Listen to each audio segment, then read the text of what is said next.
Hello दोस्तों, नमस्कार।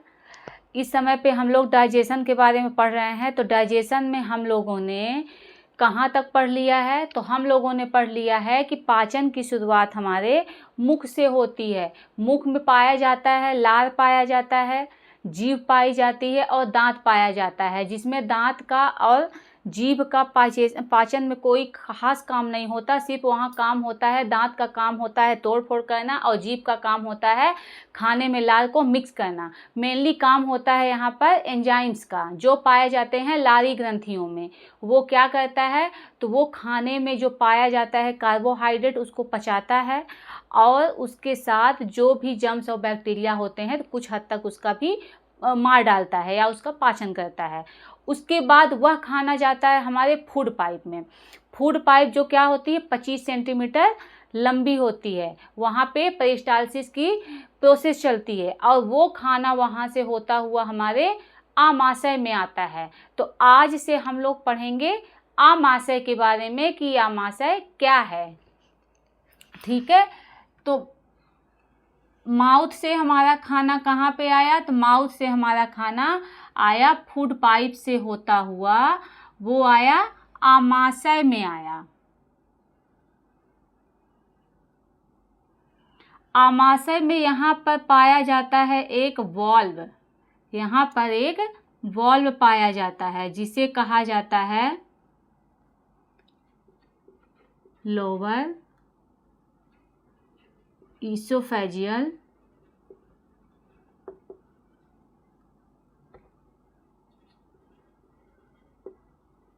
Sphincter, या इसी को कहा जाता है कार्डियक स्फिंक्टर।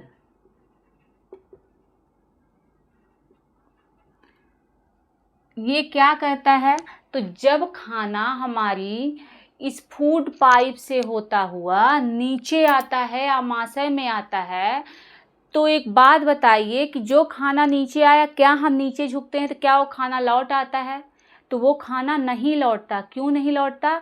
क्योंकि वहाँ पर एक वॉल्व पाया जाता है। वो वॉल्व क्या होता है, जब खाना मुख से हमारे आमाशय में जाता है तो वो वॉल्व खुल जाते हैं और वो क्या होता है उसके बाद बंद हो जाता है और वो खाना फिर से ऊपर नहीं आ पाता।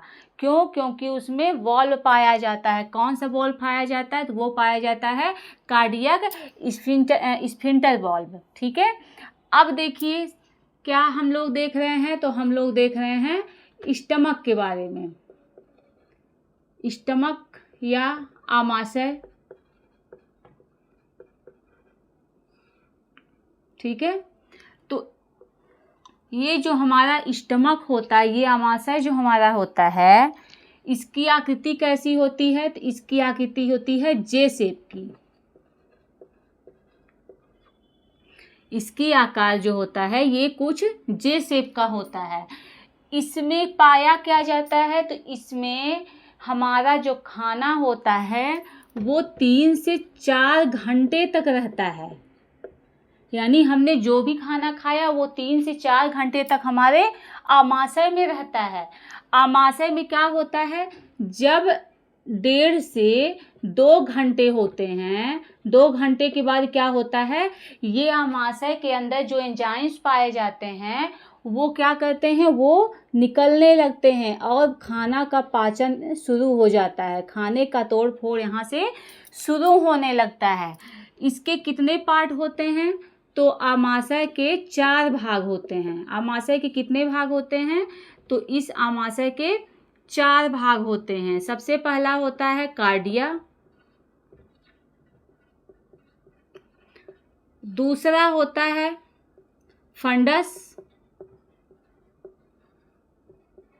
फंडस, तीसरा होता है बॉडी या कार्ब्स और चौथा होता है पाइलोरस।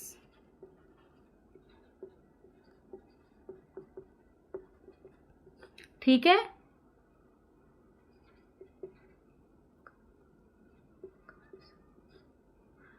ठीक है। तो अब देखिए कि ये जो इसके 4 भाग पाए जाते हैं, यानी जब खाना आता है तो सबसे पहले इस वाले पोर्शन में आता है जिसको कहा जाता है कार्डिया। उसके बाद भोजन इस वाले पोर्शन में आता है, ये वाले पोर्शन में आता है जिसको कहा जाता है फंडस। उसके बाद खाना यहाँ पर आता है जिसको बोला जाता है कार्पस, या इसी को कहा जाता है बॉडी। उसके बाद लास्ट में खाना जाता है यहाँ पर पाइलोरस में। ठीक है। तब देखिए ये जो कार्डिया होता है ये कहाँ पे होता है, तो यहाँ पर ये क्या होता है, तो ये ईसोफेगस, ये ईसोफेगस से क्या होता है, तो ईसोफेगस से ये जुड़ा हुआ होता है और इसी के पास क्या होता है, यानी ईसोफेगस और कार्डिया के बीच में ही वॉल्व पाया जाता है। ठीक है।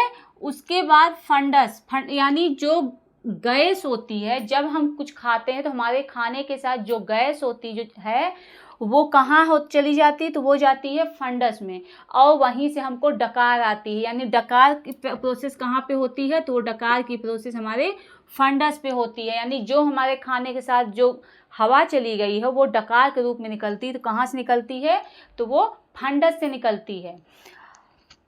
और खाने का मेनली पाचन यहीं से यहाँ पे होता है। खाने का पाचन जो है वो बॉडी या कार्ब से होता है। ये क्या होता है, सबसे बड़ा होता है, सबसे बड़ा इसका पोर्शन होता है। और ये जो पाइलोरस होता है ये छोटी आंत से जुड़ा हुआ होता है, छोटी आंत से जुड़ा होता है।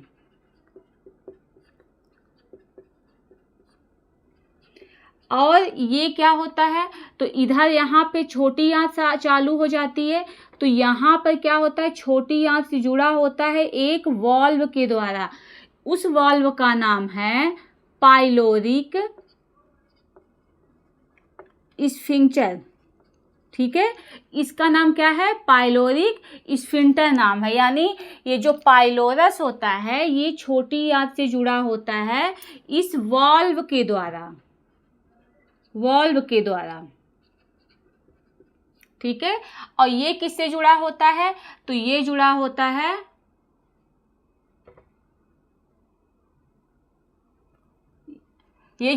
लोअर इसोफेजियल स्फिंक्टर के द्वारा। यानी ये जुड़ा होता है हमारे कार्डियक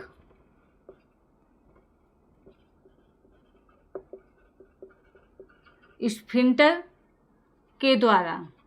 यानी इस पे कौन सा वॉल्व होता है, तो कार्डिया और इसोफेगस के बीच में वॉल्व होता है, लोअर इसोफेजियल स्फिंक्टर होता है। उसी तरीके से यहाँ पर आमाशय और छोटी आंत के बीच में भी वॉल्व होता है। यानी हमने जो खाना खाया वो ये तो नहीं डाइजेस्ट होकर डायरेक्ट चला जाएगा छोटी आंत में, नहीं, वो जो वॉल्व होता है उस वॉल्व से धीरे धीरे करके खाना जाता है। ठीक है। अब हो गया ये आपका आमाशय। आमाशय में आपने क्या किया, खाना खाया, वो खाना यहाँ से आके कहाँ आया, आमाशय में आ गया। ठीक है। तो इस आमाशय में क्या होता है, तो इस आमाशय में होती हैं गैस्ट्रिक ग्लैंड्स, गैस्ट्रिक ग्लैंड्स। ठीक है। यानी लारी ग्रंथियां, लारी ग्रंथियां। अब देखिए ये लारी ग्रंथियां क्या हैं, तो इस लारी ग्रंथियों में जिस तरीके से आपने पढ़ा था लारी ग्रंथियों के बारे में, यानी आपने सलाइवरी ग्लैंड में पढ़ा था कि सलाइवरी ग्लैंड से क्या बनता है, तो उससे बनता है लार। उसी तरीके से गैस्ट्रिक ग्लैंड से क्या बनता है, तो गैस्ट्रिक ग्लैंड से बनता है गैस्ट्रिक जूस, यानी जठर रस,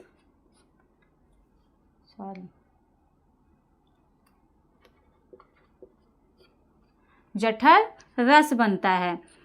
चलिए ठीक है, जठर रस बनता है। तो इस जठर रस में क्या क्या पाया जाता है, तो इस जठर रस में पाया जाता है क्या, तो पानी पाया जाता है। ठीक है, इसमें क्या पाया जाता है, तो इसमें पानी पाया जाता है। ठीक है, उसके बाद और क्या पाया जाएगा, तो और इसमें पाए जाते हैं आयंस। और क्या पाया जाता है, तो और पाया जाता है म्यूकस। उसके बाद इसमें हाइड्रोक्लोरिक एसिड पाया जाता है। हाइड्रोक्लोरिक एसिड के बाद इसमें पेप्सिन पाया जाता है और पेप्सिन के साथ इसमें रेनिन पाया जाता है। ठीक है, जैसे आपने पढ़ा था, जब आपने पढ़ा था लार के बारे में, तो लार में क्या पाया जाता था, उसमें भी पानी पाया जाता है, उसमें आयंस पाए जाते हैं, म्यूकस पाया जाता है और उसमें क्या पाया जाता था, तो उसमें 2 एंजाइम्स पाए जाते थे। कौन कौन से, तो उसमें पाया गया था आपका लाइसोजाइम और पाया गया था टाइलिन एमाइलेज। उसी तरीके से इसमें पाया जाता है आपका हाइड्रोक्लोरिक एसिड, आपका ये हाइड्रोक्लोरिक एसिड, पेप्सिन और रेनिन पाया जाता है। ठीक है, अब देखिए आगे, ये जो गैस्ट्रिक ग्लैंड्स हैं ये क्या होती हैं, तो ये सेल्स से निकलती हैं। अब देखिए कौन कौन से सेल्स से निकलती हैं। ठीक है,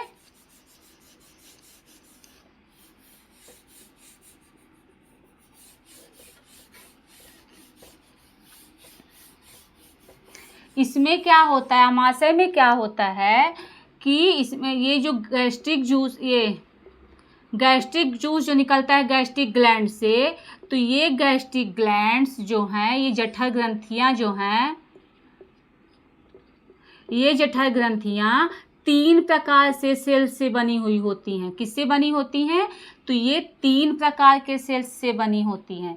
सबसे पहली सेल कौन सी होती है, तो पहली सेल का नाम है आपका म्यूकस सेल। म्यूकस सेल या इसी को कहा जाता है ग्लोबलेट सेल।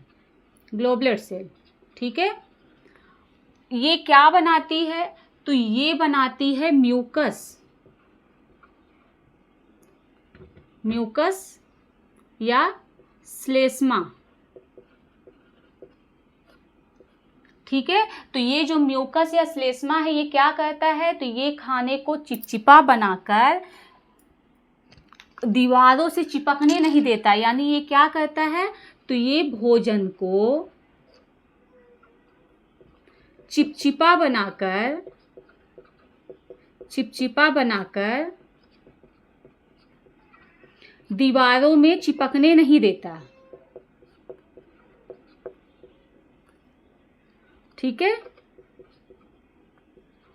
चिपकने नहीं देता है। और ये क्या काम करता है, तो और ये काम करता है कि दीवारों में, आमाशय की दीवारों में ये एक मोटी परत बनाता है। क्या करता है, तो ये आमाशय की दीवारों में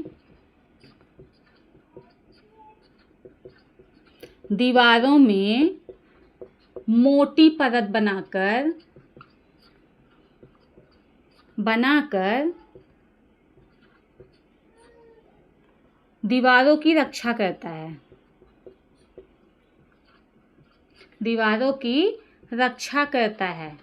ठीक है, यानी जो आमाशय होता है, तो आमाशय के बाहर क्या करता है, आमाशय के अंदर की जो दीवारें होती हैं, तो उस आंतरिक दीवारों में ये म्यूकस पूरा लगा होता है, जो क्या करता है, दीवारों की रक्षा करता है और खाने को भी चिपकने नहीं देता है दीवारों से।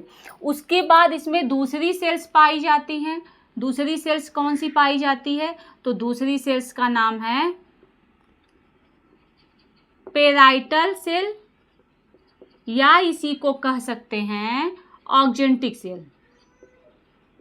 ऑक्जेंटिक सेल, ठीक है, ये क्या बनाता है, तो ये बनाता है HCl। क्या बनाता है, तो ये बनाता है HCl। और तीसरा जो आपका होता है वो होता है चीफ सेल या इसी को बोला जाता है पेप्टिक सेल।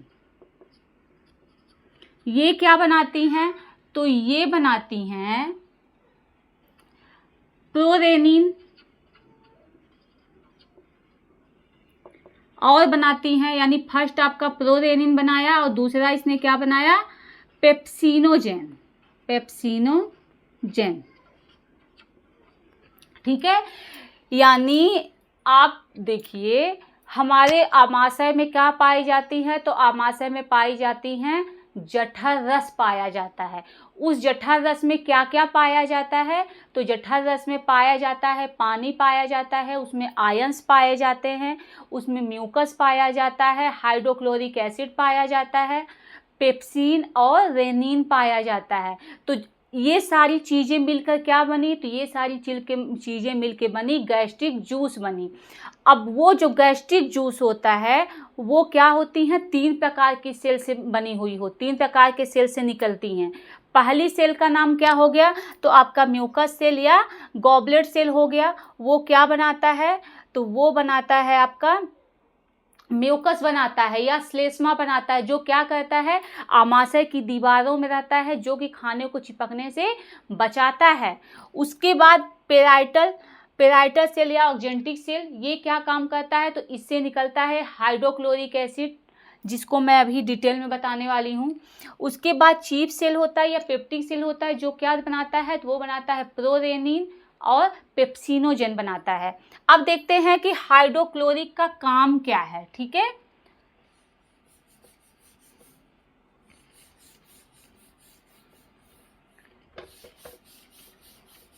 पहले हो गया आपका HCl, ठीक है। ये क्या हो गया, तो ये हो गया हाइड्रोक्लोरिक एसिड, हाइड्रोक्लोरिक एसिड। ये क्या है, तो ये स्ट्रॉन्ग एसिड है,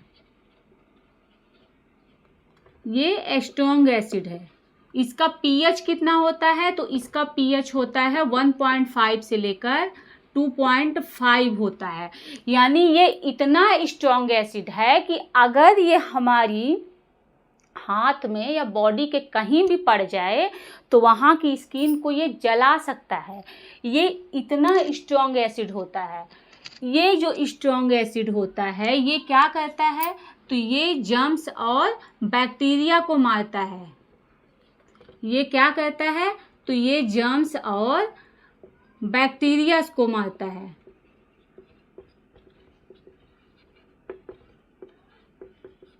जिस तरीके से आपने क्या पढ़ा था, हमारे माउथ में पाया जाता था, लार में पाया जाता था लाइसोजाइम, वो क्या करता था, तो वो जर्म्स और बैक्टीरिया को मारता था। लेकिन सारे जर्म्स और बैक्टीरिया को नहीं मार पाता था, तो कुछ जो जर्म्स और बैक्टीरिया थे वो उसको कौन मारता है, तो उसको मारता है हाइड्रोक्लोरिक एसिड आके मारता है, ठीक है।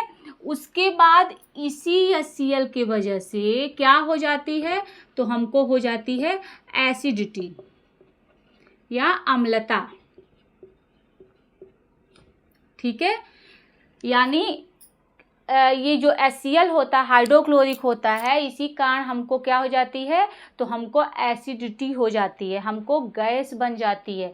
जिससे क्या होता है, ये हाइड्रोक्लोरिक एसिड क्या हो गया, बहुत ज़्यादा हो गया है ना। तो इसको ठीक करने के लिए हम क्या खाते हैं, तो हम पीते हैं इनो पीते हैं, ठीक है। या एक दवाई भी आती है डाइजीन करके, ठीक है। तो इसमें क्या पाया जाता है, तो इसमें पाया जाता है मैग्नीशियम हाइड्रॉक्साइड, ठीक है। इसी को मैग्नीशियम हाइड्रॉक्साइड को मिल्क ऑफ मैग्नीशिया कहा जाता है, मिल्क ऑफ मैग्नीशिया कहा जाता है, ठीक है। तो ये क्या करता है, तो जब हम खाते हैं, क्या खाते हैं, जब भी हम कोई चीज़ खा लिए, बहुत ज़्यादा खाना खा लिए, ओवर ईटिंग कर लिए, या बहुत तीखा मसालेदार हमने खाना खा लिया, तो क्या होता है, हमको एसिडिटी हो जाती है। यानी क्या हो जाता है, हाइड्रोक्लोरिक एसिड बढ़ जाता है। तब हमें इसको ठीक करने के लिए, इस अम्ल को घटाने के लिए क्या खाते हैं हम, तो हम इनो का यूज करते हैं या फिर दवाओं का यूज करते हैं, जो क्या होती है, मिल्क ऑफ मैग्नीशिया। यानी ये क्या है, ये एक एंटा एसिड है। ये क्या है? तो ये एक एंटा एसिड है। ठीक है, यानी ये क्या करता है? तो ये जो है ये एक क्षार बेस होता है। ठीक है, ये क्या करता है? तो ये इसके साथ मिलकर ये इसको न्यूट्रलाइज कर देता है, उदासीनीकरण कर देता है। यानी जब ये मिलता है तो क्या बन जाता है? सॉल्ट बनता है और पानी बन जाता है। यानी क्या बन गया? सॉल्ट बन गया और पानी बन गया। ठीक है, यानी क्या हो गया? हमको गैस बनी थी, हमको क्या हो रहा है? जलन हो रहा है, तो वो क्या हो गया? उदासीनीकरण हो गया, न्यूट्रलाइज हो गया। न्यूट्रलाइज होके क्या हो गया? वो नमक में और पानी में बदल गया। ठीक है, तो कभी कभी एग्जाम्स में भी आते हैं, क्वेश्चंस आते हैं कि हमें गैस क्यों बनती है। तो हमें गैस इसलिए बनती है कि जब हम बहुत ज़्यादा खाना खा लेते हैं या बहुत मसालेदार खाना खा लेते हैं या कई प्रकार की जंक फूड हम खा लेते हैं, तो क्या होता है? हमारे पेट में हाइड्रोक्लोरिक एसिड बढ़ जाता है। जब हाइड्रोक्लोरिक एसिड बढ़ जाएगा तो हमारे पेट का जो पीएच है वो घट जाता है।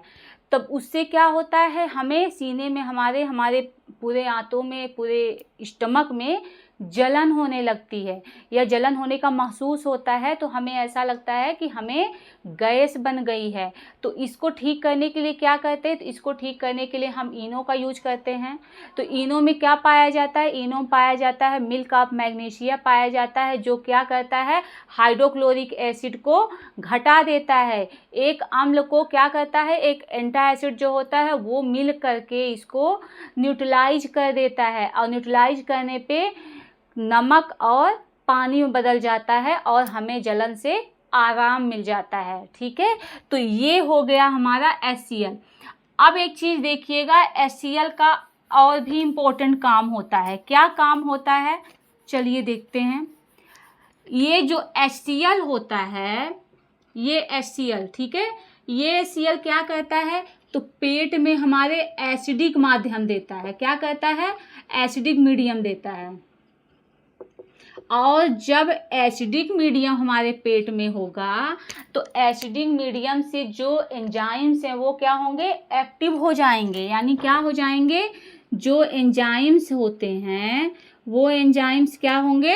एक्टिव हो जाएंगे। ठीक है, यानी जैसे हमारे पास क्या था? तो हमारे पास था पेप्सिनोजेन। पेप्सिनोजेन ये क्या है? तो ये डीएक्टिवेट है। ये क्या है? तो ये डीएक्टिवेट है। ठीक है, तो जब ये डीएक्टिवेट है और जब इसको क्या मिलता है? तो इसको एसिडिक मीडियम मिल जाता है, हाइड्रोक्लोरिक एसिड।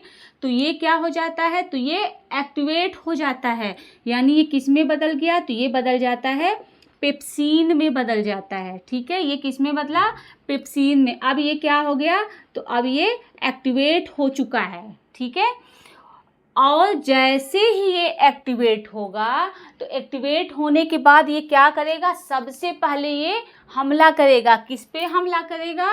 तो ये प्रोटीन पे हमला करेगा। यानी प्रोटीन पे हमला करके क्या करेगा? प्रोटीन को ये तोड़ देगा। ये जो पेप्सिन है, यानी ये पेप्सिन क्या करेगा? तो ये पेप्सिन प्रोटीन को तोड़ देगा। और प्रोटीन को किस में तोड़ेगा? तो ये प्रोटीन को तोड़ेगा पेप्टाइड में, पेप्टाइड्स में, या फिर इसको पेप्टोन में तोड़ेगा। ठीक है, यानी ये क्या करेगा? या तो इसको पेप्टाइड में तोड़ेगा, ठीक है, या फिर इसको पेप्टोन्स में तोड़ देगा। ठीक है, उसी तरीके से आपके पास एक और एंजाइम था जो क्या है? बिल्कुल निष्क्रिय अवस्था में है। वो कौन सा है? तो वो है आपका प्रोरेनिन। यानी जो प्रोरेनिन है वो क्या करेगा?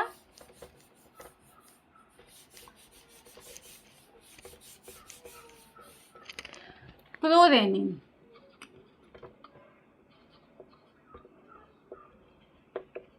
प्रोरेनिन क्या है? ये भी बिल्कुल डीएक्टिवेट है। यानी ये क्या है? एक निष्क्रिय अवस्था में है। क्या है ये? निष्क्रिय अवस्था में है। तो इसको भी जब एसिडिक मीडियम मिला, इसमें हाइड्रोक्लोरिक एसिड क्या किया, एसिडिक दिया, तब क्या हुआ, HCl के प्रेजेंट में ये भी एक्टिव हो जाएगा। ये एक्टिव होके क्या बन जाएगा, तो ये बन जाएगा रेनिन, या इसी को बोलेंगे एक्टिवेट हो चुका है। ठीक है, तो जब ये एक्टिवेट होगा तो ये क्या करेगा, रेनिन क्या करेगा, तो रेनिन भी प्रोटीन को ही पचाता है। लेकिन कैसे प्रोटीन को, हम पीते हैं दूध, ठीक है, दूध में पाया जाता है कैसीन, ठीक है। अब ये जो कैसीन है, इस कैसीन को पचाएगा रेनिन, ठीक है। यानी हमने क्या किया, हमने लिया कैसीन, ठीक। कैसीन को क्या हुआ, रेनिन जो था, रेनिन ने क्या किया, तो रेनिन ने इसे पैरा कैसीन में चेंज किया, ठीक है। किस में चेंज किया, तो इसने इसे पैरा कैसीन में चेंज किया। पैरा कैसीन के बाद जो पेप्सिन था, उसके बाद पेप्सिन ने इसे पेप्टोन या इसी को पेप्टाइड में चेंज कर दिया, ठीक है। अब देखिए, ये जो रेनिन होता है, ये क्या होता है, तो ये बच्चों में सबसे ज़्यादा होता है। बच्चों में क्या होता है, तो बच्चों में ये ज़्यादा होता है, ज़्यादा एक्टिव होता है, ठीक है। तो क्वेश्चन बनता है कि जब छोटे बच्चे दूध पीते हैं और जब वो उल्टी करते हैं तो उनके क्या होता है, उल्टी दही जैसा दिखता है। पिया बच्चे ने दूध था लेकिन निकला क्या, उल्टी जो निकली वो दही जैसे निकली। तो ऐसा क्यों होता है, क्योंकि जो हमारी आमाशय में रेनिन पाया जाता है वो उस दूध को बदल चुका होता है पैरा कैसीन में। अब पैरा कैसीन बदलने के कारण वो दूध क्या हो जाता है, दही जैसा दिखने लगता है, दही जैसा वो कन्वर्ट हो चुका होता है, यानी खाना उसका जो दूध है वो पचा हो चुका होता है। इसलिए जब बच्चा उल्टी करता है तो उसे दूध की जगह पर दही उल्टी आती है, ठीक है। तो ये हो गया, बच्चों में क्या होता है, ये ज़्यादा होता है। तो अब आपने देखा होगा कि पूरा जो आपने आमाशय पढ़ा, तो आमाशय में सिर्फ पाचन हो रहा है किसका, तो सिर्फ प्रोटीन का पाचन होता है। किसका पाचन हो रहा है, तो पाचन हो रहा है प्रोटीन का, ठीक है, प्रोटीन का। तो प्रोटीन का यहाँ पे क्या हो रहा है, तो यहाँ पर डाइजेशन हो रहा है, ठीक है। यानी यहाँ पे डाइजेशन किसका हो रहा है, तो यहाँ डाइजेशन प्रोटीन का हो रहा है। लेकिन पूरे तरीके से प्रोटीन का पाचन नहीं होता, यहाँ पर पूरे तरीके से प्रोटीन का पाचन नहीं होता। ये कैसा पाचन हो रहा है, तो ये हो रहा है आपका पार्शियल पाचन हो, पार्शियल डाइजेशन हो रहा है, ठीक है। यानी आंशिक पाचन हो रहा है आपका, पूरे तरीके से आपका प्रोटीन अभी पचा हुआ नहीं है, ठीक है। अब देखिए, आपने जब मुख में पढ़ा था तो मुख में किसका पाचन हुआ था, तो मुख में पाचन हुआ था सिर्फ कार्बोहाइड्रेट का। मुख में किसका पाचन हुआ था, तो वहाँ पर सिर्फ हुआ था कार्बोहाइड्रेट का। मतलब हमारा खाना मुख से स्टमक तक आ गया तो वहाँ तक में पाचन किसका किसका हुआ, तो सिर्फ वहाँ पे पाचन हुआ आपका कार्बोहाइड्रेट का। और किसका पाचन हुआ, तो और हुआ प्रोटीन का पाचन, ठीक है। यानी ये दोनों जो हैं, ये दोनों क्या हो गए हैं, तो ये दोनों डाइजेस्टेड हो गए हैं, ये दोनों डाइजेस्टेड फूड हैं। लेकिन आपने 3 न्यूट्रिएंट्स का नाम पढ़ा था, कार्बोहाइड्रेट का पढ़ा था, प्रोटीन का और लिपिड का। लेकिन लिपिड का कहीं नाम नहीं आया है। क्या कहीं पर ऐसा है कि लिपिड का भी कहीं पर पाचन हुआ हो, तो लिपिड का कहीं पर नाम नहीं आया। मतलब ये लिपिड जो है ये क्या है, तो ये अनडाइजेस्टेड है, ये क्या हो गया, अनडाइजेस्टेड, यानी जो हमने यहाँ माउथ में खाया था तो माउथ में सिर्फ कार्बोहाइड्रेट का पाचन हुआ था, प्रोटीन का और लिपिड का पाचन नहीं हुआ था। ऐसे खाने को हमने कहा था, क्या कहा था, बोलस कहा था। और यहाँ पे क्या हो गया, तो यहाँ पे कार्बोहाइड्रेट और प्रोटीन दोनों का पाचन हुआ है, सिर्फ लिपिड का पाचन नहीं हुआ है। तो इस डाइजेस्टेड फूड और अनडाइजेस्टेड फूड को हम कहेंगे काइम, इसको हम कहेंगे काइम। ठीक है, यानी हमने आमाशय में, एक बार आप फिर से इसको हम बता देते हैं, हमारे माउथ में क्या होता है, तो माउथ में हमारा पूरा खाना पचा, कार्बोहाइड्रेट का पाचन हुआ, वो खाना ईसोफेगस से होता हुआ हमारे आमाशय में आया। आमाशय जो कि होता है 4 प्रकार का, कार्डिया, फंडस, कार्पस और पाइलोरस होता है। ठीक है, उसके बाद इसमें क्या होता है, तो ये सारे एक जो आमाशय होता है इससे निकलता है एक जूस। कौन सा जूस, तो वो जठर रस या गैस्ट्रिक जूस कहते हैं। उसमें क्या क्या पाया जाता है, तो उसमें मेनली पाया जाता है हाइड्रोक्लोरिक एसिड, पेप्सिन और रेनिन पाया जाता है। और ये जो गैस्ट्रिक जूस होता है, तो इस गैस्ट्रिक जूस में 3 प्रकार की सेल्स निकलती हैं। पहले सेल का नाम होता है म्यूकस या गॉबलेट सेल, जो क्या निकालती है, सिर्फ म्यूकस निकालती है, जो खाने को चिपचिपा बनाता है, दीवारों में चिपकने नहीं देता है। और वही दीवारें क्या करती हैं, तो जो भी एसिड, हाइड्रोक्लोरिक एसिड से क्या करती हैं, रक्षा करती हैं। उसके बाद दूसरा आपका था ये ऑक्जेंटिक या पेराइटल सेल। इसने क्या किया, तो इसने हाइड्रोक्लोरिक एसिड बनाया। हाइड्रोक्लोरिक एसिड क्या है, काफ़ी स्ट्रॉन्ग एसिड होता है, उसका जो पीएच होता है वो कम होता है, 1.5 से लेकर 2.5 तक होता है। उसके बाद जो हाइड्रोक्लोरिक एसिड होता है ये क्या करता है, जर्म्स और बैक्टीरियाज को मारता है। उसके बाद यही आपका जो हाइड्रोक्लोरिक एसिड क्या करता है, हमारे शरीर में एसिडिटी ला देता है, जिसको दूर करने के लिए हम खाते हैं इनो का यूज करते हैं, मिल्क ऑफ मैग्नीशिया का यूज करते हैं, जो इसको न्यूट्रलाइज करके सॉल्ट और पानी में कन्वर्ट कर देता है। उसके बाद तीसरा हमारा सेल कौन सा था, तो वो था हमारा पेप्टिक सेल या उसी को चीफ सेल कहा जाता है, जिसने प्रोरेनिन और पेप्सिनोजेन बनाया, जो कि एक डीएक्टिवेट नहीं था, डीएक्टिवेट था। ठीक है, यानी जो क्या था, निष्क्रिय अवस्था में था, उसको सक्रिय अवस्था में कौन लाया, तो उसको सक्रिय अवस्था में हाइड्रोक्लोरिक एसिड लाया। और जैसे ही वो दोनों एक्टिव हो गए तो जो पेप्सिनोजेन था वो तुरंत क्या किया, पेप्सिन में चेंज हुआ और वो प्रोटीन को तोड़ फोड़ कर उसको पेप्टाइड या पेप्टोन्स में चेंज कर दिया। और रेनिन जैसे ही सो के उठा, ठीक है, जैसे हाइड्रोक्लोरिक से मिला प्रोरेनिन, वो रेनिन में कन्वर्ट हुआ और वो दूध में जो पाया जाता है कैसीन, उसको तुरंत पैरा कैसीन में चेंज किया। और पैरा कैसीन को फिर पेप्सिन ने उसको पेप्टोन या पेप्टाइड में चेंज किया। यानी पूरे प्रोसेस में हमने, आमाशय के पूरे प्रोसेस में हमने देखा कि सिर्फ प्रोटीन का पाचन हो रहा है। कार्बोहाइड्रेट का पाचन हमारे मुख में हुआ था, आमाशय का पाचन आमाशय में पाचन हमारे प्रोटीन का हुआ। यानी पचित भोजन हमारा कौन कौन सा हो गया, कार्बोहाइड्रेट और प्रोटीन हो गया, और अनपचा भोजन हमारा क्या हो गया, तो सिर्फ लिपिड हो गया। और ये सारे मिले जुले जो हमारा खाना था उसको हमने कहा काइम कहा।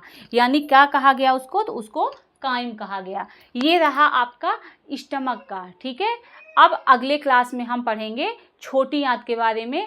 छोटी आंत में क्या क्या पाया जाता है, उसके कितने भाग होते हैं, उसमें कौन कौन से ग्लैंड्स होती हैं। ठीक है, अभी तक के लिए धन्यवाद।